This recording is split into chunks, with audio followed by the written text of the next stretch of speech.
When did the land we now recognize as the United States first see settlement? If we momentarily disregard the fact that Native Americans were the original inhabitants, one could argue that the most accurate answer is 1526. During the summer of that year, a group of 500 Spaniards accompanied by 100 enslaved Africans established a settlement, likely near the PD River's mouth in what is now South Carolina.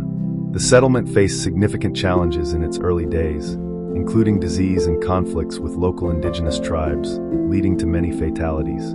By November, a rebellion among the enslaved individuals resulted in the deaths of several masters, with the rebels escaping to join indigenous communities. Ultimately, only 150 Spaniards remained, forcing them to retreat to Haiti, while the liberated individuals likely integrated with nearby native nations. This might seem like a trivial fact for casual conversations, but it holds educational value. It illustrates that Africans, or perhaps we should refer to them as African Americans, resisted the institution of slavery from the very beginning.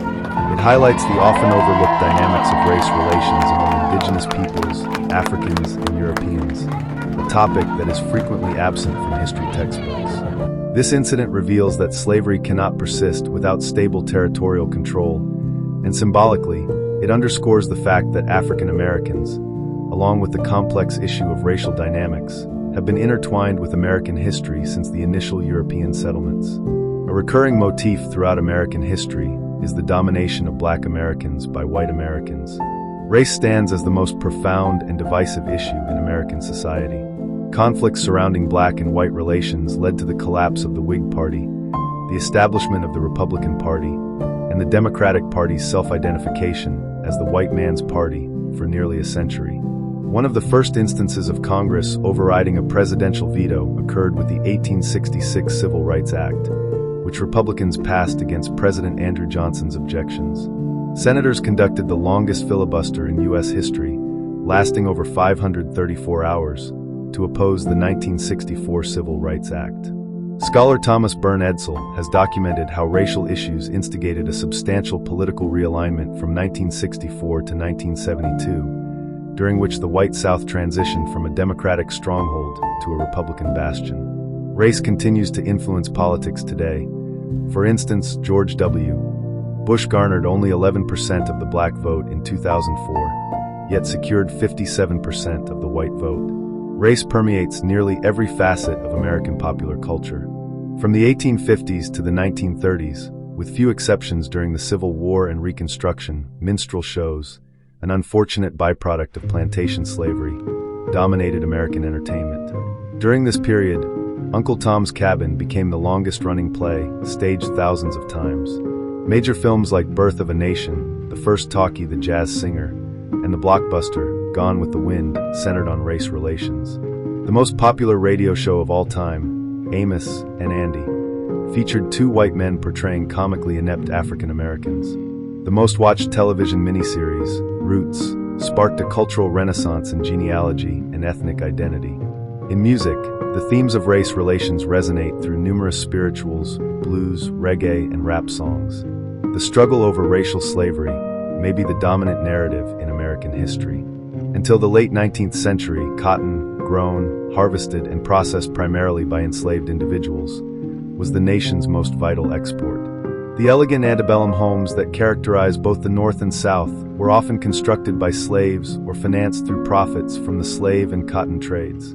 Racial dynamics centered on Black-white relations shaped the Civil War, which resulted in casualties nearly equal to all other American wars combined. These racial issues remained at the forefront during Reconstruction, ultimately leading to the Civil Rights Movement a century later due to the failure to grant African Americans equal rights. The topic of race frequently appears in unexpected contexts, such as at the Alamo, throughout the Seminole Wars, and even during the expulsion of Mormons from Missouri. As Studs Terkel aptly noted, race is an American obsession. Since the arrival of the first Africans and Spaniards on the shores of Carolina in 1526, American society has grappled with the complexities and consequences of Black-white relations. Throughout history, white America has constructed various narratives regarding the enslavement of Black individuals.